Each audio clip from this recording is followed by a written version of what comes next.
जिस पर बड़ी सी बड़ी बर्फ की चट्टानें आके गिरती रही। फिर भी इस मंदिर को कोई हानि नहीं पहुंची और फिर कई साल बाद जब बर्फ पिघलने लगी तब ये मंदिर सामने आया और साइंटिस्ट और जियोलॉजिस्ट इसे सही सलामत देखकर दंग रह गए। एक ऐसा मंदिर जिसके दर्शन करने पर माना जाता है कि मोक्ष के सभी रास्ते खुल जाते हैं, क्योंकि महाभारत के अंत में शिव जी ने स्वयं यहाँ प्रकट होकर पांडवों को स्वर्ग का रास्ता दिखाया था। यह है शिव जी के 12 ज्योतिर्लिंग में से एक माने जाने वाला हिमालय की चोटियों के बीच बसा श्री केदारनाथ मंदिर। जय श्री केदार।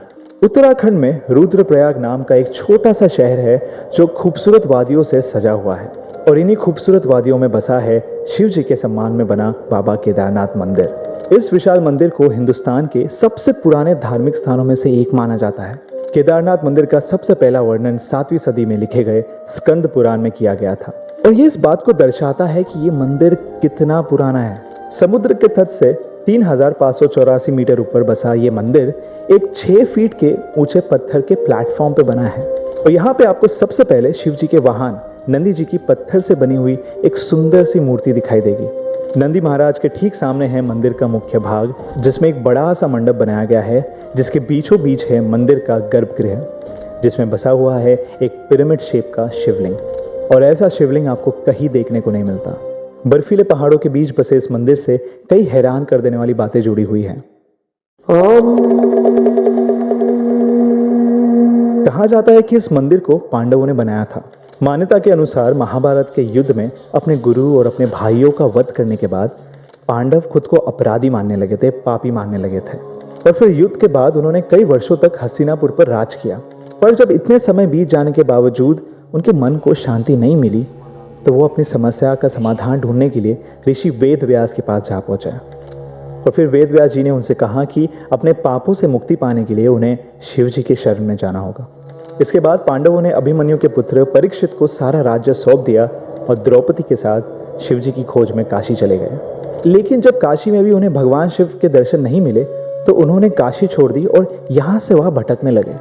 पांडव जहाँ भी शिव जी को ढूंढते हुए पहुँचते, शिव जी वहाँ से कहीं और चले जाते। आखिरकार शिव जी उत्तराखंड के गुप्त काशी में जाकर बस गए।